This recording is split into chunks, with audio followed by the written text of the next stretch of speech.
I hate to cut you off, but I'm gonna lose control. If I can't get on the mic and spin me a verse on this here overload, never told. When it's time to go and get the bag, I'ma hit the road. Just run the town. I'm in a different mode. Kick his game overload.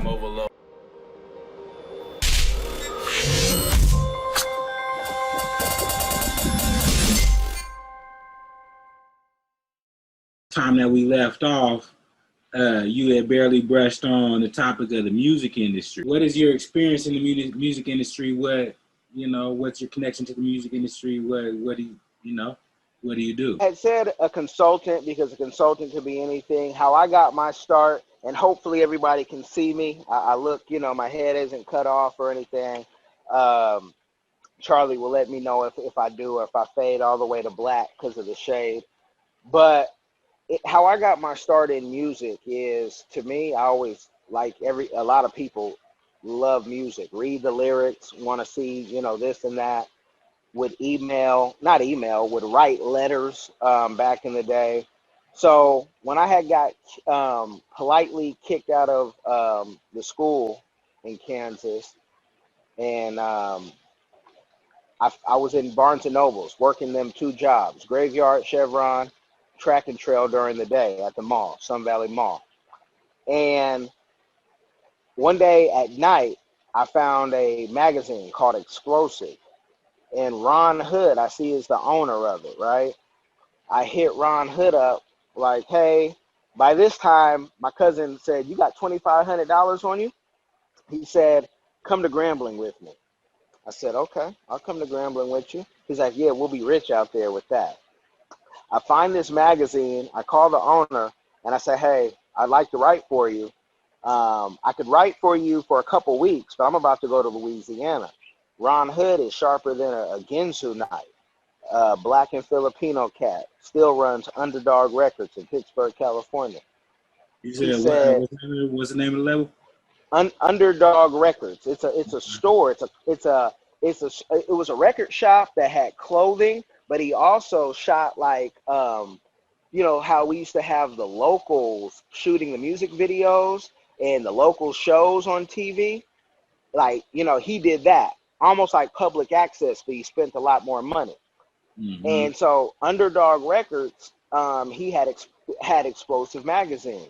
And again, he was real sharp from the soil. And he said, you're about to go to Louisiana? He said, come by the shop, let's talk. Because he doesn't trust anybody, right? Ron is just one of those. And he said, look, why don't you write these stories? I got a Mad Lion concert you can go to. I'm like, Mad Lion, I know the name, but I really don't know all the game. So I got to do a little research, right? So he's like, yeah, I'll pay you in CDs or videos. For this many stories, I'll give you so many CDs. And I'll give you the videos, if these are features, whatever, I'm like, well, I'm a fan first. So I got paid in CDs. I'm like 18 years old, right? Right. Getting paid in CDs, go see Mad Lion. I can't even drink there, but I'm doing a Mad Lion interview, and I'm just nosy. I mean, we rapped to so many people in the Bay Area for what we wanted, whether it was to get into movie theaters, whether it was to, get numbers, whatever we wanted. So our rap was tight, and that's what this whole thing is about. Like, if you don't have a mouthpiece, you can't win. And a lot of people say they have a mouthpiece on YouTube, but I don't see that reflect your bank account. When we were kids, we were counting score with how many chains, who had diamonds, who had rings, who had, things, who actually had money, who had to, have someone else pay for them to go into something. I'm talking about being teenagers, right? So I start doing that just for a couple weeks. I go to Louisiana. I got $2,500. My rent is $225, $250, sharing it with my older cousin, right? We got a dishwasher. We're considered rich. Ron told me he was going to start sending me magazines in the box loads to flood the South. I said, no problem. He said, I'm also going to start paying you too when you do that, because that's a different job than being a writer. Now you're doing distribution. He said, and I don't care what you do with the magazine. So what do? I sell them for $1 or $2 to everybody in California at Grambling. Was like, they're homesick, right?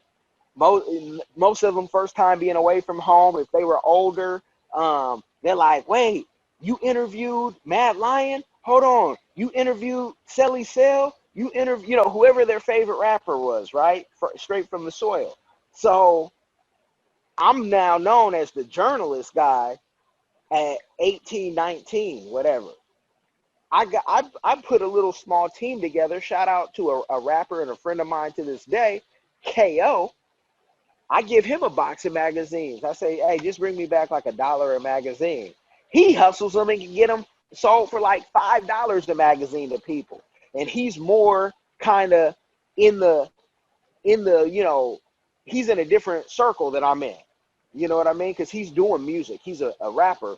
I'm just interviewing the rappers and whatnot.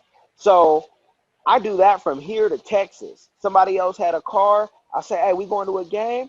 Let me bring some of my magazines. It was really a business card, a calling card in game. You talk to somebody, hey, y'all look like y'all do rap. You want to buy some ad time in Explosive? Oh, what's the cost? In the South, they don't care. But the price was fair. You know what I mean? We were doing a thing, and Ron really perfected this. And I want to say he created it, but he'll give credit to somebody else. We were doing this thing called City to City, where we would take a page or two, and since not everybody could afford $800 or $1,000 for a story, why not y'all just break that up in like fours or something like that? And so now we going city to city. Do that in Kansas City. You wouldn't even have to go to cities. You could just call and be like, hey, Tech Nine's people, blah, blah, blah. You guys want to buy a page? Folks like Tech Nine, they're not stingy because they've been making money, right? So that's how the magazine game. Once I did that, and I remember seeing people like Paul Wall before anybody on the West Coast or East Coast knew who Paul Wall was, talking to him, talking to, going to the BET Awards, talking to Julia Beverly when nobody wanted to deal with Julia Beverly, and she was hustling out there. So I always will give respect to seeing those people. But keep in mind what I told you guys on the last episode, why you have to go back if this is your first track, is I was 15, 16, going to New York to get Clue tapes and had stuff that DJs 2 years prior did not have this stuff. So I was already kind of like when you can talk the talk because you know where in Soho to go get tapes. And when you talk to people who've traveled, this is why the scriptures tell you an educated person is a travel person. You got to travel so you can see some things because you can only talk about so much if you only stay in the 510. That's Oakland area code, or the 925 or the Bay Area. You got to go see some things. And that's why I go into Africa every chance I get, and then doing business deals, even at the micro level, helps me go for something new. And it's like, okay, let me learn. So that's how I got in the game. But once the magazine game did like this and dipped, it was like, okay, what are we going to do? We go from getting paid a good amount of money. I was never rich off that, but I could pay my bills off that.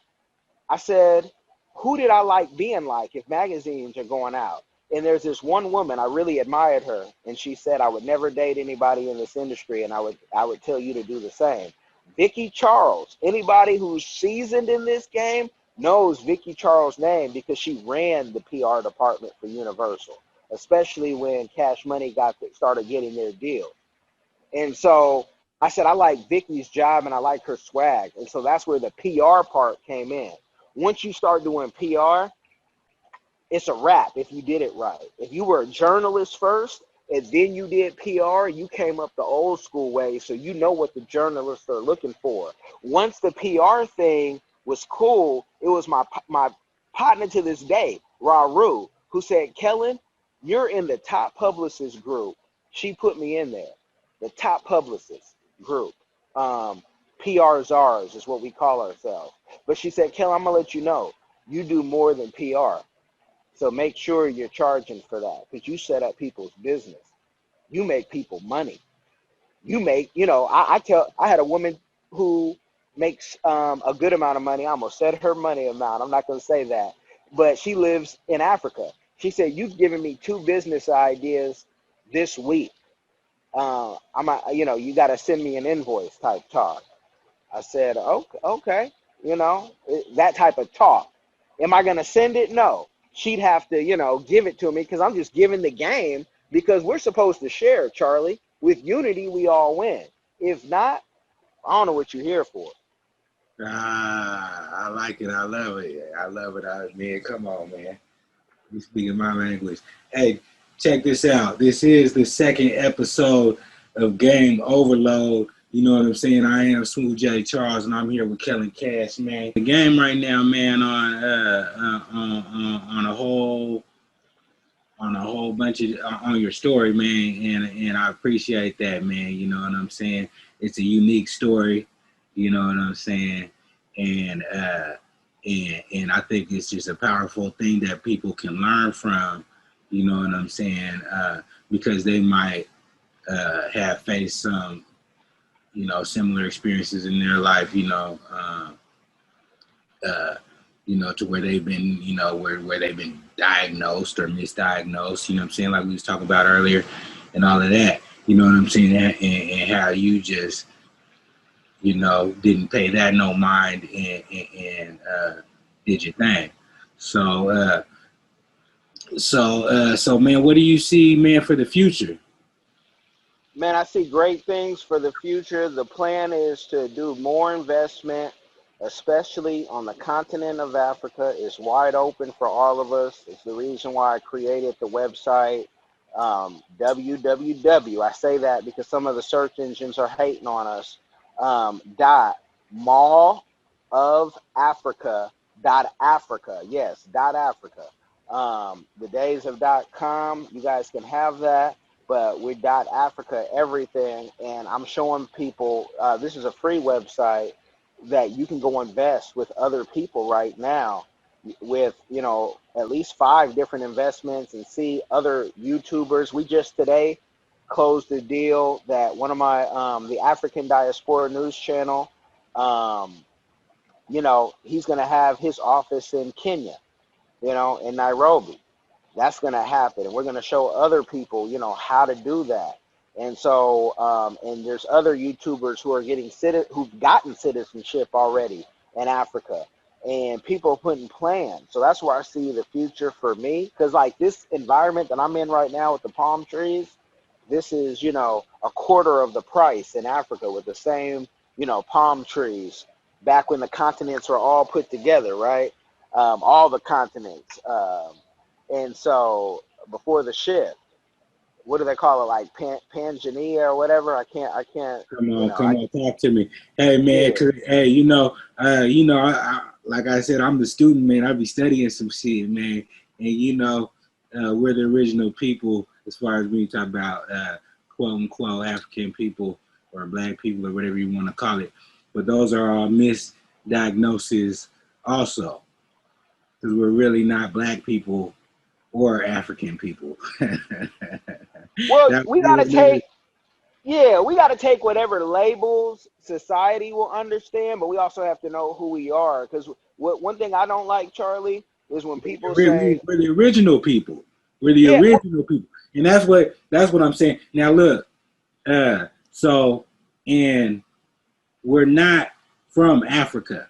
We chose Africa because that was the most plentiful, most beautifulest place to be in the world.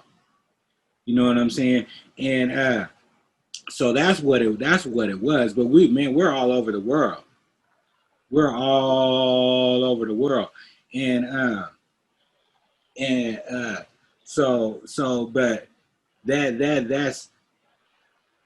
But that's what makes it so interesting that you choose Africa for the future. Oh, yeah, because the first shall be last and the last shall be first. And I tell people, I really didn't choose Africa. Africa chose me before I even went there because I grew up with my road dog was basically like the Akon story. Everything that Akon, that type of same story, the good, the bad, because people who know me know who that is and they know his history. So I don't want to go too deep into that, because that's the next man's story to tell. but we did a lot of, you know, interesting things, and we went flying. You know, he's a pilot. We went flying, and he, for who he was and who he is now, it's a 180, right? But we would go flying on some, like, he's the captain type stuff, and people like, if I put it in a book, people wouldn't believe me. They'd be like, that didn't happen. How does somebody go from, you know, the pits of hell, you know, as a kid, and then they still become a pilot, whatnot? Not that he came from the pits of hell, but I'm talking about, you know, you have to go through your civil stuff and your court stuff sometimes as a black man in America. But that Africa chose me. And once I finally got there, I know why it chose me. Because I've been to 16 plus countries, and I had fun in all of them, right? And all of them. My least favorite is Germany, because it reminds me, as like America, if you don't speak the language, it's a problem. But that's not the same thing in France. That's not the same thing in Belgium. It's not the same thing in the Netherlands, where everybody, you know, pretty much speaks English. Not the same thing in Mexico, Jamaica, whatever, you know, Malta. You know, my wife and I, we really liked Malta because it was just kicked back for the time being. So it's like, you got to get in when you fit in. And it's a saying that the nomad capitalist always says, you got to go where you're treated best. And that's all that I want to do, is go where I'm treated best. Wherever ain't treating me right, I'm out. Peace. Yeah, absolutely, absolutely. So do you have any countries that you narrowed down? Because I mean, Africa, you know, is the big African cake. They done cut it up and sliced it and diced it into, you know, many pieces and all of that. You know what I'm saying? Do you have any place in particular that you want to plant your feet in when you first land there? Yeah, I say it so I don't give y'all, I don't mix you up. For those who are thinking, because nobody can tell you where the best place for you is. But for me, I need to be by the water. So my wife is from Cameroon, and we have some dealings going on right now where, you know, I'm ready after this COVID thing to start planting stuff for this dream house and start putting some bricks together and some you know, in this certain place in Cameroon that I really enjoy. You know, Amber Boys, man, things are about to change. It's about to be peace and mellow, you know, because there's a little conflict where I want to going on, because the people are tired of being harassed. But, and a lot of nonsense is going on with the French government as well, you know, fueling the fire. But Cameroon is one of them. I loved Kenya as well. South Africa is beautiful. Ethiopia, like all these countries that I've been to, I see business. Every city I go to, I'm a hustler. I see business. So, you know, every place has a different thing. And so, like, I teach this, if people ever want to book a time, like, we can talk about what places, based on getting to know you, what would be a good fit. Because not that many people speak English in Ethiopia, but you're probably not going to find kinder people just off face value, just because you're there. But in Kenya, where mainly everybody pretty much speaks English, they have great customer service as well. But depending on where you are in Kenya, it might be a little too fast paced for you. So for me, like the Rastas always say, one Africa. And so wherever I go in Africa, I'm home, and I've traced my roots back. And then I even went deeper, because I went deeper than the test. And I teach that too, when people say they will really want to know, because it takes a little bit of time. So I tell them, you know, hey, I got a little package for you, and we can show you not just where you're from, but where you're going to go. Because they lied to us all in school. They lied to us about Santa Claus. They lied about the tooth fairy. I don't do the no lying, man. I feel it. Hey, so they lied to us about Africa. You know what I'm saying? Because when they tell you about Africa, you think, like, you know what I'm saying, I don't know, a little hut. I don't know. You think starvation, pot-belly kids, you know what I'm saying? Something like that, you know what I'm saying? Butterflies buzzing around. But you've seen Africa for yourself. You know what I'm saying? So how is that different from the narrative that they paint? You know what I'm saying? Is it like? I mean, is it anything like America? I mean, big cities are big cities worldwide. Whether you go to wherever you want to go, big city is the big city. One thing I'll say is, and I think you'll appreciate this more than most, is okay. Let's say that you do picture huts, right? I was in Ethiopia in a place called Mekele. I saw a place that I wanted to buy. It's just a little brick type housing, right? It doesn't look like they even have electricity, might still have lanterns. I said, this reminds me of our family cabin that we have in California, that that the family has, because there's electricity at the family cabin, but it ain't no internet, it's not any big TV. People are trying to bring that in, but we don't want that because we kind of like being off the grid, right? So to me, that gives me that, like, I don't have to have everything that everybody thinks they need, because if power goes out, I'm cool. I got a mind to think. I got pen and paper to write on. Even if I don't, I have conversation, and that's how we really got down, back in the day, telling stories. That's why most of us are great storytellers.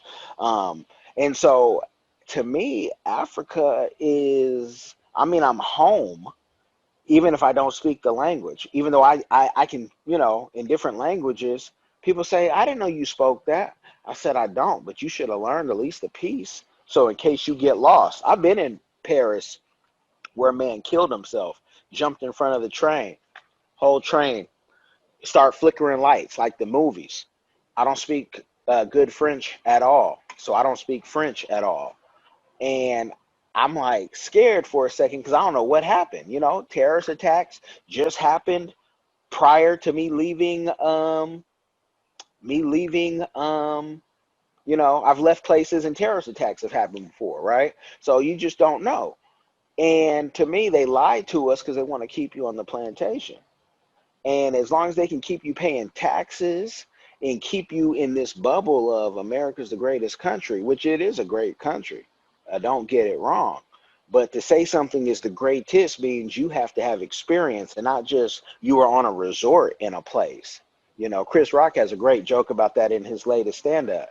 You guys go to Jamaica, jump in a van, go to see the worst poverty you've ever seen, and come back, get to the resort and come back to America and say Jamaica's beautiful, but you didn't step off the resort. I have, and I've stayed off the resort with my wife, and so it was all a dream. Because when you go to Africa, especially as a black man, it's just different. If you go as any man, as a man, period, it's different. I can't speak on a woman because I'm not a woman, right? But I'm talking about for like how men think and how we like to do things, that you're just at peace and it's okay. Nobody's going to give you a hashtag. That's not illegal, the different things. That's not illegal to do. Cops stop you. It's not illegal to show him a little appreciation so you can end this thing, because that's all he really wanted anyway.